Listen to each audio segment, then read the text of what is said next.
Welcome to the Marcus Freeman Show, presented by TireRack.com. I'm your host, Tony Simeone, joined as always by the head coach, Marcus Freeman. Coach, you guys started the second half the right way with a win over UNLV. 44 points on the board. Just from your standpoint, what was the thing you were most pleased with in this victory?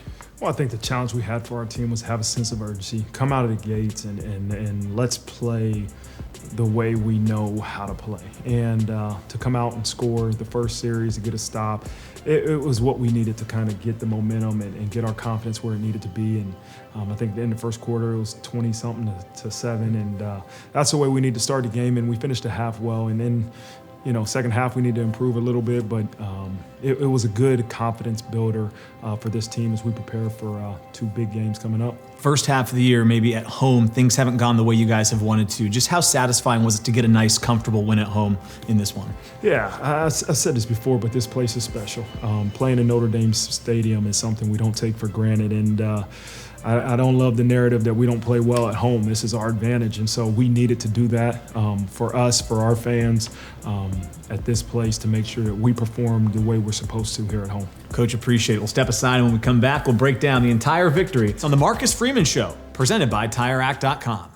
Welcome back to the Marcus Freeman Show, presented by TireRack.com. It's now time for this week's game breakdown. Coach talked about it a little bit earlier. You wanted to come out and start fast. You did just that on the first drive. It did look at it for a moment there, though. The drive was maybe going to stall. You had 3rd and 10. I thought a huge pickup on the deep throw to Jaden Thomas. Then Audric Estime runs it in. Just that drive in general, how important was it to start the way you guys did with 7 points on the board? It was extremely important. We started off the game running the ball, which is something we knew we had to do, and then we had an easy completion of Michael Mayer, and that's the one thing we want to do. Let's get a couple easy completions so we can build that confidence. And that 3rd and 10 throw to JT was, I think, it was a great throw, but I think it was off of a confidence builder. The throw that he threw to Michael Mayer, and then Audric to go run it in. We needed that first drive to go that way, and I think that kind of took off for the rest of the game. Defense was sharp throughout the first half. They get a 3-and-out, get the ball back. You go up 10-0 with a field goal from Blake Grupe. He's actually a guy I want to ask you about, because I know he hit one off the upright in this one, but he gave you 3 field goals. I think he's been extremely solid for you all year long as a transfer, has had a great impact. Just what's your impression of Blake so far this year, and what's he done for this team?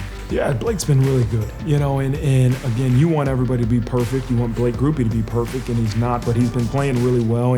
And I knew going into that game, if we had some opportunities to get Blake Grupe some field goals, I wanted to do it. And I've been aggressive in the past couple games, and that's going to be something I always am, be an aggressive mentality guy, but I wanted strategically to get Blake Grupe some field goal opportunities this game, and he did a really good job converting them.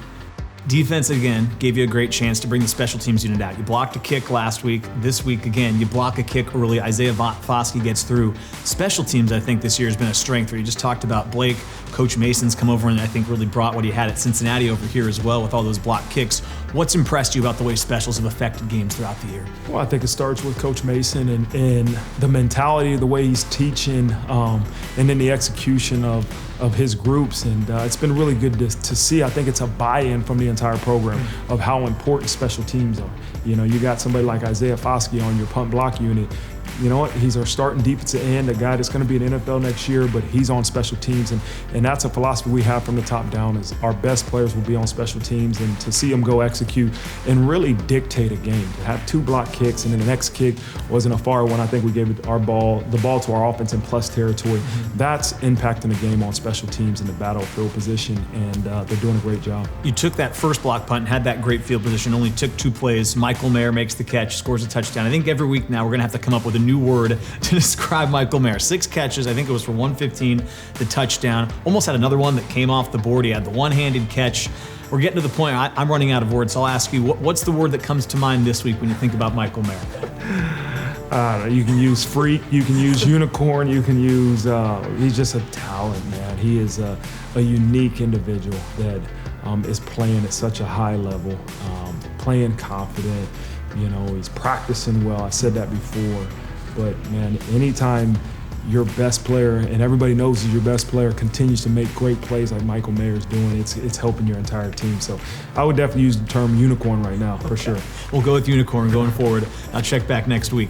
So you're up 17-7. You mentioned the second block kick from Foskey. I just want to talk about his game as a whole, though. And I think you brought up a great point that when you have that guy on specials, that sends a message to the whole roster, but not just the 2 block punts. He had the 3 sacks as well. So what did you see from him in this game that you thought obviously worked for him? But then what can he take forward into the final 5 games of the year so you can get that same Isaiah Foskey week in and week out going the rest of the way?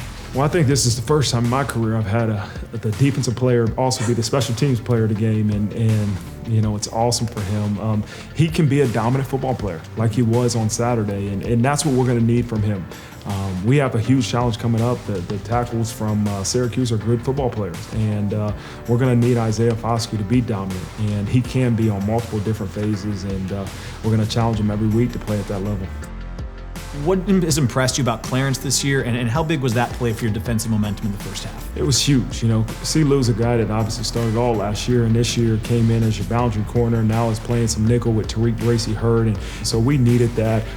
Lou's an ultimate competitor, a team selfless guy, and he's seeing the benefits of it right now. So you get the 44 points in this one. In the locker room, I'm just curious, you win at home. What's the message to the team? What's it like to be in the locker room here? Because I know you said you don't want them to forget, how difficult it is to win and how you should be satisfied with the victory, even though you acknowledge there's some things to clean up in the second half. What's your message then in the locker room after a game like this? Well, the first thing is to celebrate it. Celebrate any victory that you can earn. You deserve the right to celebrate it, feel good about it. The reality is we got to be better. We know that. And, it didn't take long to kind of shift the focus to Syracuse and the challenge that we'll have ahead of us. And listen, that's what we're at Notre Dame for, to play the best of the best. And, it's about us and about our preparation, about our progression as we move forward to play a really good Syracuse team. Coach, appreciate it. We'll step aside and come back with more. It's on the Marcus Freeman Show, presented by TireRack.com.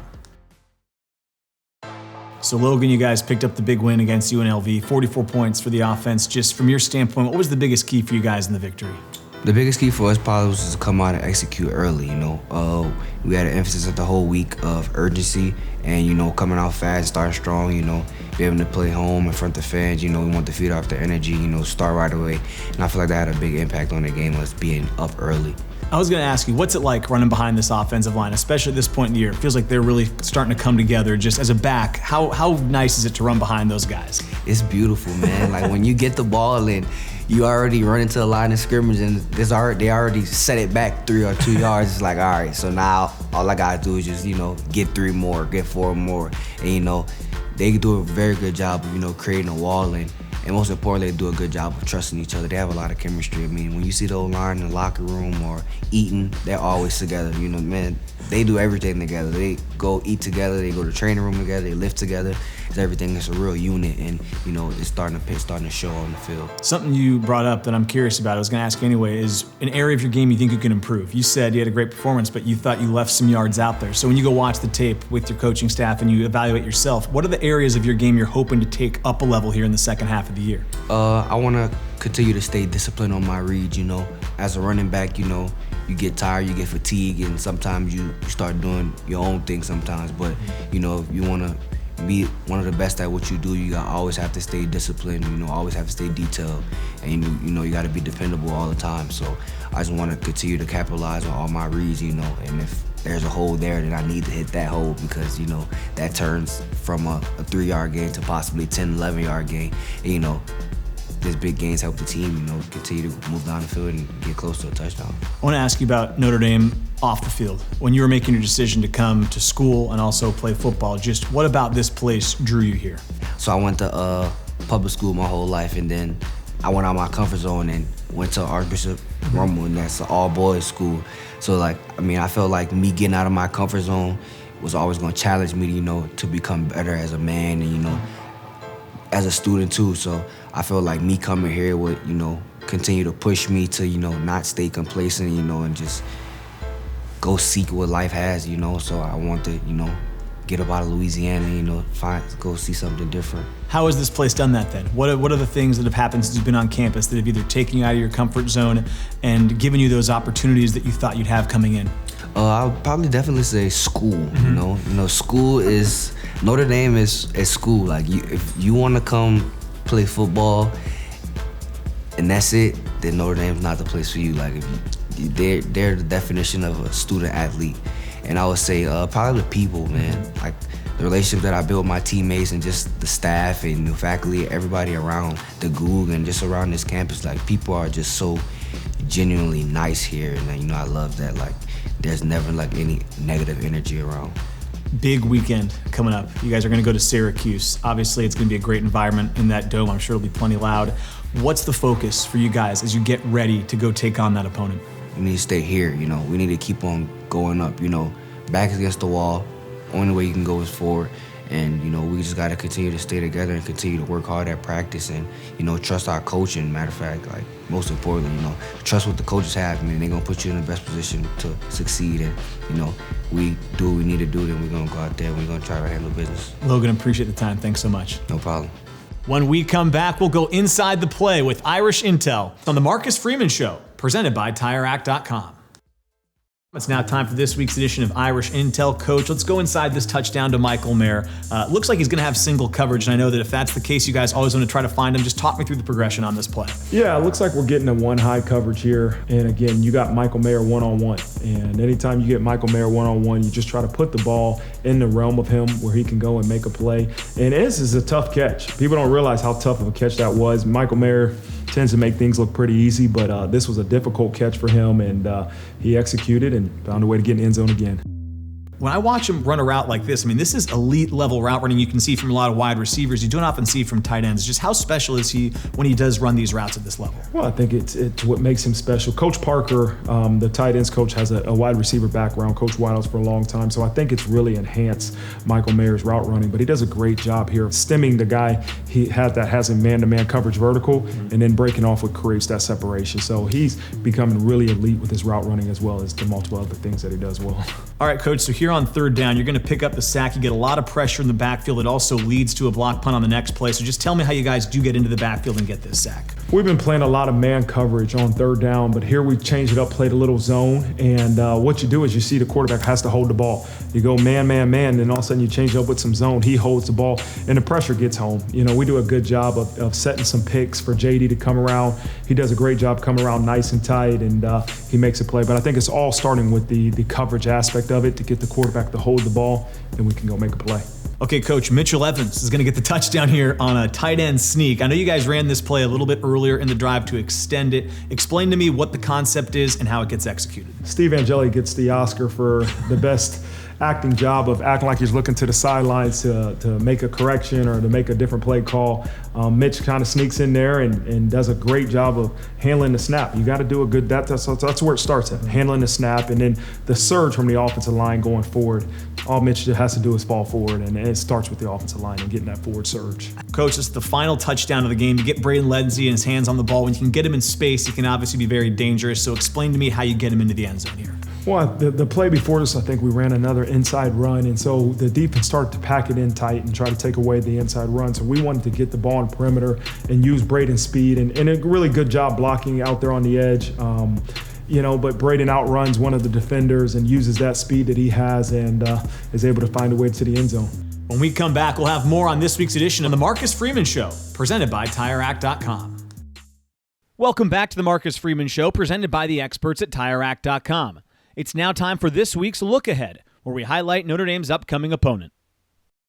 It's now time for this week's Look Ahead segment, where we get a chance to preview the upcoming Irish opponent. And as always, we are joined by Bill Reese. Bill, appreciate you taking the time. Before we get to Syracuse, let's reflect a little bit on this UNLV game from this past weekend. I thought the most encouraging sign from this weekend was the fact that the offense got out there. They scored right away. Did not waste any time. Got points on the first drive, 23 first quarter points. And talking with Coach Freeman today, that was a point of emphasis, and it seemed like the team responded well in a game at home in that capacity. It was really a complimentary effort by not only the offense, but special teams, defense. Really, there were some highlights in all three phases of the football game for those units. And, it was really good to get off to a good start and, put a team away, where you felt good early that you were in control of the game. Feels like every week when I sit down with Coach Freeman, I'm now asking him to give me a new superlative for Michael Mayer, who continues to just amaze us with his great play. This week it was a noun. It was the word unicorn. So a one of one out there.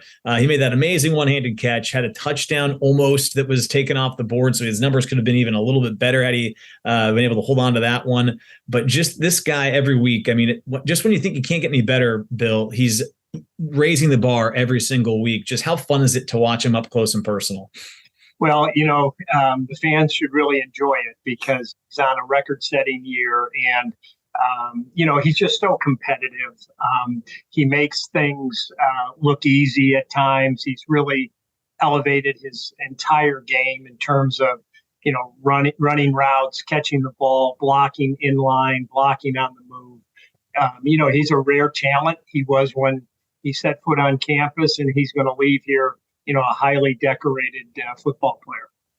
One guy that really jumped out on the other side of the ball is Isaiah Foskey. Had his 3 sacks. He, of course, blocked a couple punts. I think this is the version that everyone got accustomed to seeing last year, and maybe hasn't looked like this in every game this year. But man, if Notre Dame gets this Isaiah Foskey for the remaining 5 games of the year, it totally changes the dynamic on the defensive side of the ball. So what impressed you in particular about Isaiah? And when he's playing like that, how does that change the defense?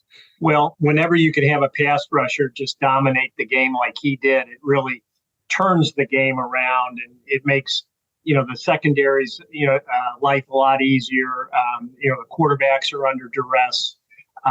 Isaiah has been close. He's had some really good games where he just hasn't quite gotten home yet, and this was good to see that he was able to finish, get some sacks. He's always been a terrific punt blocker. But all in all, this was, obviously an exciting time for him and a great game for him. He had the 2 blocks. It's the second week in a row that the punt team has had a block. I think about Blake Grupe knocking in 3 of 4 field goals. He's only missed 2 on the whole season. Coach Mason in his first year here, I know he came over from Cincinnati, where I think they led the country in blocks a year ago. They've looked really sharp in that third phase this year. Just when your team has great special teams, how much does that put the rest of the building at ease, knowing that they can change the game on that side of the ball and they're not a possible liability?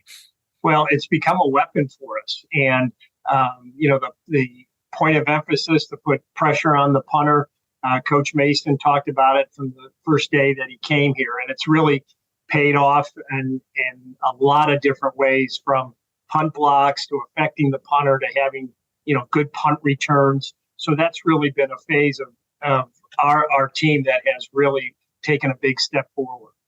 One last guy I wanted to mention before we move on to Syracuse is Logan Diggs. And I think we've talked about him maybe every week since he kind of broke out a little bit against North Carolina. You can tell getting back to full health has been a huge part for him. But man, last week, 28 carries, 130 yards. Kind of a shame he didn't get into the end zone. He certainly deserved it the way that he ran, but the rest of the team benefited from all those runs. And it seemed like in the second half, they really relied on him. I get the sense, like, as this season goes along, they're going to just keep giving him the ball if he keeps running the ball the way he is right now. Well, that's how you used to play football. You used to give your tailback, 25 to 30 carries, and he'd wear down a defense. And that's exactly what Logan did on Saturday. He wore that defense down, and he's an extremely talented runner. He can run downhill. He can make you miss. He can bounce the ball outside.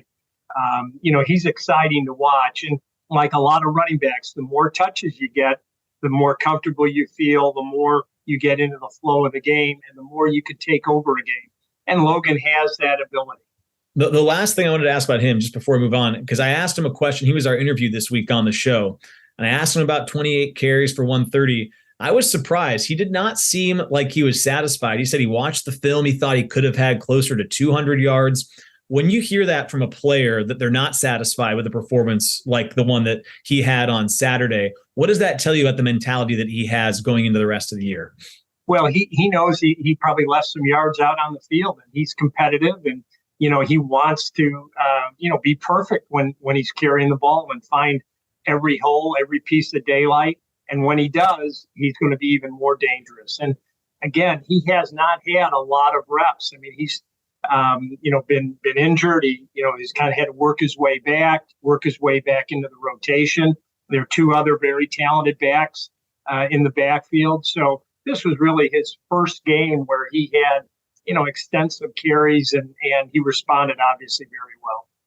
All right, let's turn our attention towards the game this weekend. It's obviously going to be an extremely difficult test when you get a team that's playing as well as Syracuse is, and you have to go into the dome out there in Syracuse. They were undefeated until last week. They had Clemson on the ropes. Everyone knows how good Clemson is. They were at Clemson for that game, no less. It really looked like a game they could have, maybe should have won. So Notre Dame's getting a good test when they go into the dome at noon on Saturday. Just from that standpoint, for what kind of test this is for Notre Dame this year, how difficult is this going to be going on the road into that environment against a team that's playing this well? Well, they're a very good football team. They're very well coached, and they're very confident. They didn't win the game at Clemson, but you come out of that atmosphere with the type of performance they had. And like you said, they were very close. They had some real opportunities to win the game. That only enhances their confidence. So going to their place, 12 o'clock, they're going to be ready to play. They're going to want to get back on the winning side of things. This will be a real good test for us, obviously. Let's talk about the offensive side of the ball first. And I want to actually start with Sean Tucker, the running back. A big story was he only got 5 carries in the game last week against Clemson. A lot of Syracuse fans were hoping he'd touch it maybe a little bit more. I assume Notre Dame might see him touch it a little bit more in the running game this week. But what does he do that makes him such a tough matchup for opposing defenses? Well, he has rare skills. He has excellent speed, quickness. He has exceptional balance after contact. And then the other point of it is he's doing an excellent job catching the ball. He had 5 catches against Clemson. So he can hurt you in a lot of different ways. He's a home run threat. He's one of the best backs in the country. He'll be a handful for us. We're going to have to get a lot of, people around him and get to him and don't let him get started. That's the big thing. Because once he gets going, he's hard to contain. When you look at quarterback with Garrett Schrader, I assume obviously his job gets easier if Sean Tucker is running the ball well and he's a threat to maybe take a lot of attention towards the running game. But at quarterback, what does he do well, and what are the areas that Notre Dame fans will have to be prepared for him when Saturday rolls around? He might be one of the most improved quarterbacks in the country. He was right around 50% a year ago. He's close to 70% passer right now. He just has a lot of confidence in his ability to throw the football and throw it accurately. And he's an outstanding runner. He's 6'4", 228 pounds. He's a load to bring down, but he has some niftiness to him, good speed, good toughness. So he's a dual threat. And when you do have him in the grasp, he's hard to bring down because of his size and strength. So those two guys, Tucker and Schrader, really give them an excellent 1-2 punch in the backfield. I ask you this, it seems like every week, but for those that haven't watched Syracuse all year long, defensively, what will they do that the Irish offense will have to navigate, whether it's schematically or playmakers that you have to be aware of on the defensive side of the ball for Syracuse? Well, this will be one of the quickest defenses we'll see all year. They're not a big defense, but they stunt and move and run around. They're, again, very well coached on defense. They have 2 outstanding linebackers in Michael Jones and Marlowe Wax, who can really run from sideline to sideline. Jones is going to be a top NFL prospect. He came back for another year, and he's just been extremely productive for them. And then on the outside, they have 2 corners, Garrett Williams and Deuce Chestnut, that are really lockdown guys and have played a lot of football there. So they have, 4 guys that you grab your attention immediately when you turn on the film. The last one I have, Bill, is just kind of about this 2-game stretch, and with it starting at Syracuse. Obviously, Clemson is lurking. I know that a lot of Notre Dame fans, they were watching that Syracuse-Clemson game. I think even Coach Freeman mentioned it in his press conference this week. It was a chance to kind of get an eye on both teams in what's obviously going to be a very challenging 2-week stretch. But I get the sense, too, like this is a 2-week stretch that Notre Dame is really kind of savoring and looking forward to, not focusing on how difficult it might be, but the opportunity to go on the road, play a team that's obviously playing very well and make a statement on a national stage at noon, and then bring that momentum back home for obviously a great primetime matchup against Clemson. Just when you get these opportunities, what's the vibe like around the team and the building as they prepare for what's going to be a great 2-week stretch of football? Well, really, we're really focused on this week. And, when you turn on the Clemson Syracuse film, all you do is see a bunch of orange. Everybody's wearing orange pants, orange helmets. And, you're not exactly sure who's who until you really, can figure it out, because it was a very competitive game and an excellent game to watch. But we know we've got a tough task at Syracuse this week on both sides of the football. It's going to be a great atmosphere. We're really looking forward to going up there and playing. There's going to be a lot of Notre Dame people there. Playing in New York is always fun for Notre Dame. So, we're really looking forward to this game and the challenges it brings. Notre Dame always does travel well when they're on the East Coast. Bill, appreciate the time as always. I will speak for myself and say I cannot wait for this weekend and the next couple games. It's going to be an awesome time to watch some Notre Dame football. We'll talk to you next week. Sounds great, Tony. Thank you. We now present the highlights from a recent Coach Freeman press conference. Hey, Marcus. What have you kind of seen from your receiver group this week? They've actually had a really good week. I challenged them probably Monday and Tuesday, just that, we have to continue, as I said in the press conference, continue to gain confidence in practice in terms of how to expand our passing game. And that's obviously the wideouts, the quarterback, the O-line, and everybody. And so they've had a really good week. It's interesting, man. I spent a good amount of time with them this week. And you realize, man, it's such an unselfish. You have to be unselfish. You can do everything right. You can be wide open. And you don't always get rewarded for it. But they're continuing to battle, continue to get better. And I look forward to seeing what they do on Saturday. Next question will be from Tim Priester. Coach, it looks like Purdue and Clemson probably have done the best job in limiting Schrader in the passing game, but they had success running it. What can you do to limit him in a passing game, or is this kind of a pick your poison between run and pass? And then also the tight end / wide receiver Gadsden, how do you match up with him? Because he's a pretty unique talent. Yeah. I'll start with Gadsden. He's a guy that I know they list as a tight end, but he could be a tight end, he could be a wideout, and he can be a mismatch at times. And so we have to try to be physical with him, and you're going to have to win some jump balls. He's got great body control and ability for him to go get the ball out of the air. He is a tough guy to defend. As far as trying to limit their offense and Schrader, you're just going to have to try to limit their big plays. And that's what I think you see really studying that Clemson game is he's going to get yardage. He's going to get yardage running the ball. He's going to make some throws, but to eliminate the big plays and truly make sure you have a hat for him.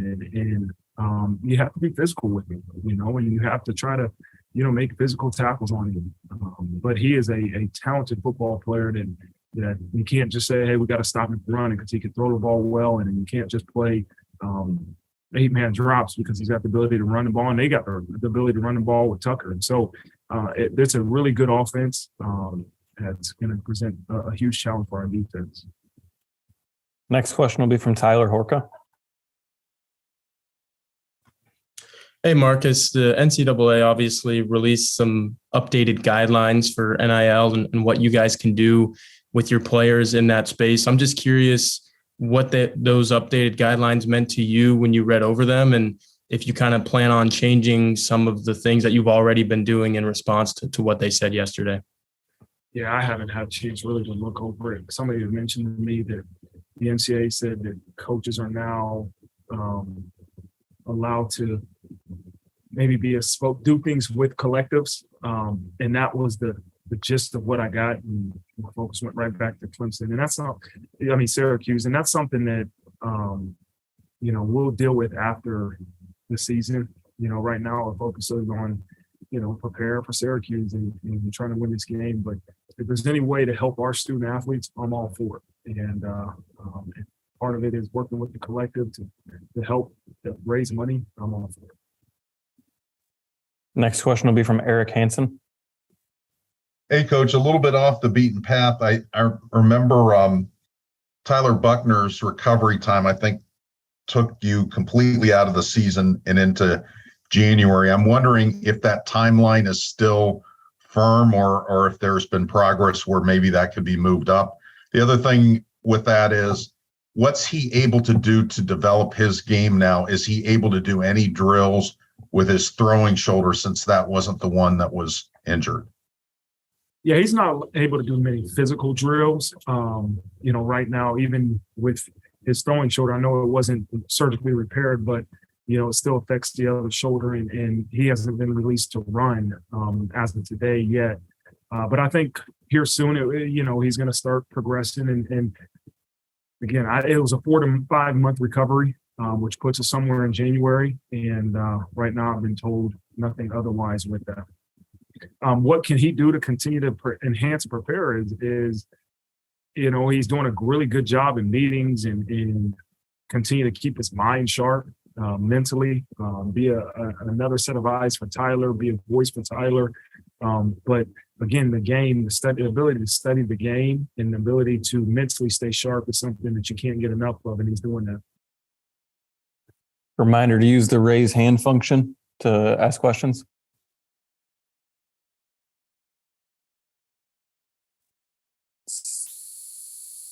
Follow up with Eric Hansen. Coach, I just wanted to touch base on a couple of guys that you were pretty optimistic you were going to get back. How is Jack Kaiser and Brandon Joseph practice this week, and what's the status of Jaden Mickey? All of them are expected to play, all three of them. And so they've all been practicing and all expected to play. Last call for questions. We'll go to Mike Berardino. Hey, Marcus, along those same lines, was there something that Xavier Watts was dealing with physically? Al had mentioned him a bit the other day. And then Brandon Joseph, if you could be a little more specific with what he's been dealing with physically, why you guys limited his defensive snaps. I think in August he had a foot issue we saw during an open thing, but has that been something he's had to play through, or is it something else? No, I think it was just a new lower leg injury, and I think it was more of a contusion. No, nothing structural, nothing that had to do with ligaments. It was more of a contusion that, he didn't feel him or Larry felt great with him being in there defensively. We still felt fine with him doing punt return duties and kick return duties, but that's basically what it was the lack of confidence. I think that he felt the ability to cut and ability to truly do his job as a safety with the lower leg injury. But it was, again, more of a contusion, and he's been fine this week, has had a good week of practice. I can't even remember what the other question was, Mike.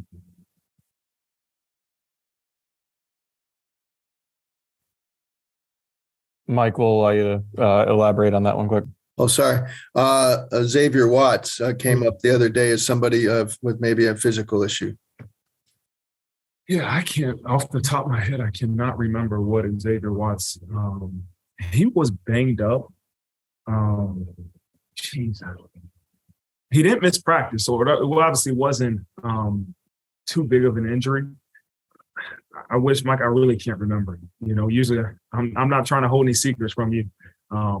But it wasn't big enough that it's on top of my head what it was. Hold on, maybe I have an injury. No, I don't have an injury report, but it was nothing that kept him out this week in practice, and if anything, it was just for the game, part of the game, but he's been fine this week. Next question will be from Tim O'Malley. Coach, I wanted to follow up on something Prince Colley mentioned. He was complimenting J.D. Bertrand, but also noting about Jalen Sneed and then Colley himself last year, how it can be hard for a linebacker to get on the field in this defense. And he might have meant the college game. Is that something where there's the modern college game, there's so many checks, so many things to go through a linebacker, it's much more difficult for these guys? Or you could put on your ex-linebacker coach hat at Notre Dame and also explain why it might have been tough for Colley and why it is for Sneed. I don't know if I ever take off my linebacker hat. But, with Print, again, with any high school football player trying to come to the college level, there is a adjustment. It's a mental adjustment in terms of, depending on what type of system you played in high school. A lot of kids who recruit defensively, they play a lot of what we call see ball, give ball. It's the ability to get lined up and go play and go find the football, and they'll play one or two coverages. Well, in college, there's so much more that goes into it. And for Prince, he has so much natural ability. What you're seeing for him is the development of understanding the schematic part of it and understanding how he aligns, where he fits, and he's doing a much better job. And he's playing well, those reps that he's getting, and he's earning more reps. He's a guy that a couple weeks ago, I kind of challenged our defensive staff, and let's find a way to get Prince Colley more reps. And he's doing a good job. As far as Jalen Sneed, he's very similar to Prince in terms of extremely highly recruited linebackers, extremely talented. They have physical gifts that are second to none. But the mental aspect, Sneed was a guy that played defensive end, played linebacker, played safety, played quarterback. He did a little bit of everything in high school, and he's adjusting to just learning one position at the college level. But he's doing a heck of a job. He has some physical tools that are really impressive. He still has to gain some weight. He's always been a thin body framed type player. A lot of guys that were here with Owusu say they have similar body types, similar athletic traits. But he's going to be a good player. It's just mentally and physically continuing to develop to play at this level. But, he's getting reps, with scout team and with the guys that are going to be playing in the game. He's doing both. And so I think there's a confidence that the coaches do have with him that if an injury or two happens, if he can be ready to go in a game. And that's why he's traveling and getting some reps with the guys that are playing. But the other part of it is what we're doing defensively right now is in certain offensive personnel using just two linebackers on the field, whereas last year we, the majority of the time, had three linebackers on the field. So it is harder to get on the field versus your normal 11 personnel offenses because we're using two linebackers to match up defensively. But Jalen Sneed, I'm excited for his future here. He's going to be a heck of a player. Prince Colley is continuing to develop and is becoming a really good football player. And the linebacker room is, as a whole, is improving. J.D. Bertrand, Jack Kaiser, those guys, Maris Leofow, they're all doing good jobs, and they're all continuing to develop under a new linebacker coach, a new scheme, and here in a new year. Next question will be from Pete Sampson.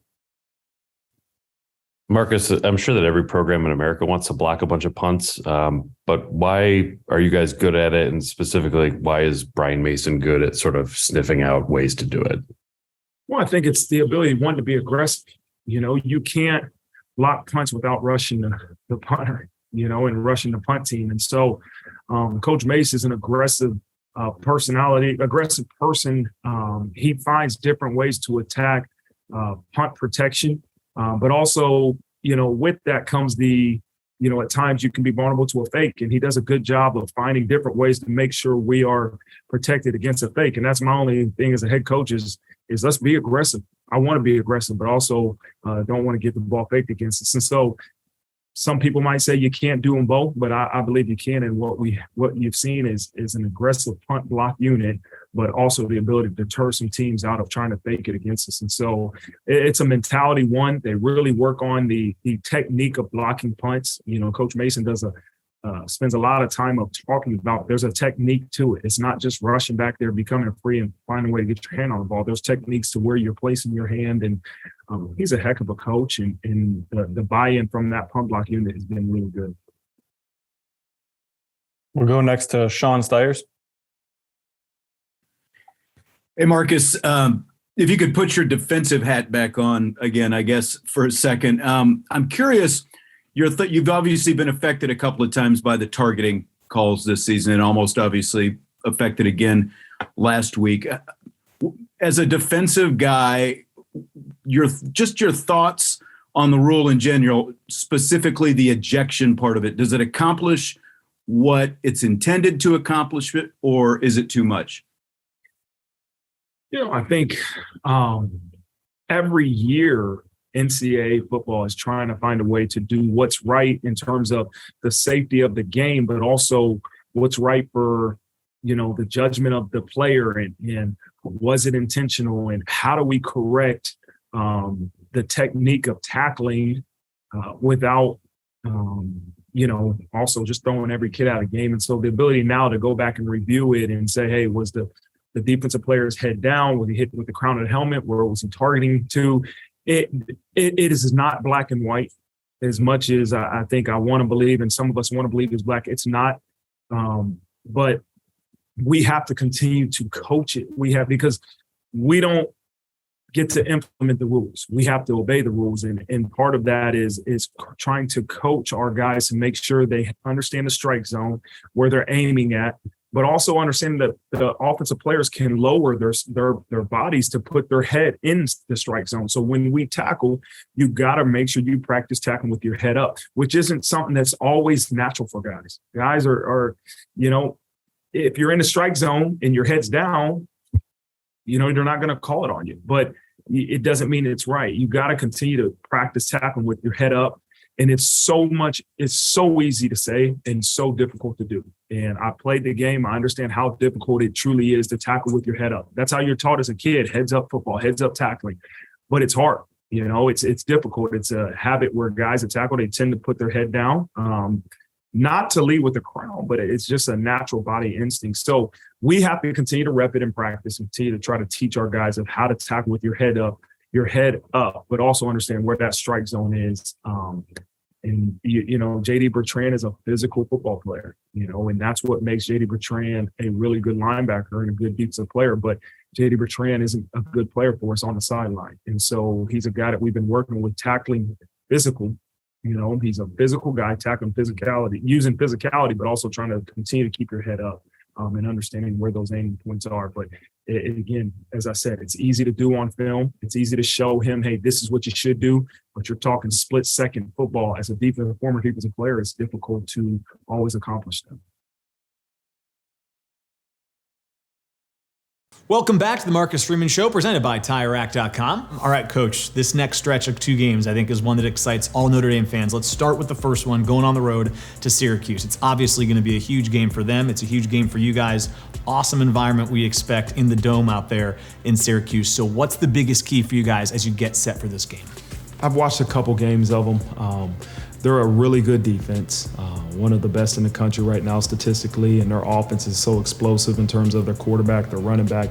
They got a tight end wide out that's really, really good. And so we'll have our hands full, but it's going to be about our execution, our preparation, and what we do. And so this is, to me, as we talked about last week, one of those bumps in the roads where we were down, but this is a great opportunity for us to really make a huge step in terms of reaching our full potential as a football team. And so I'm excited for it. I'm excited for the opportunity, the competition to play a really good football team that's won a lot of games this year, and I know our players will be ready to go. I've heard you talk about it a few times this year, but when this team plays well, you can beat anybody in the country, and I think that's obviously the case. The question is, I know you've even brought it up as well, how do you put together the 60 minutes? We've seen this team play at an extremely high level, maybe a half here or a quarter there. How do you put together 4 quarters so that you go into Syracuse and get it done?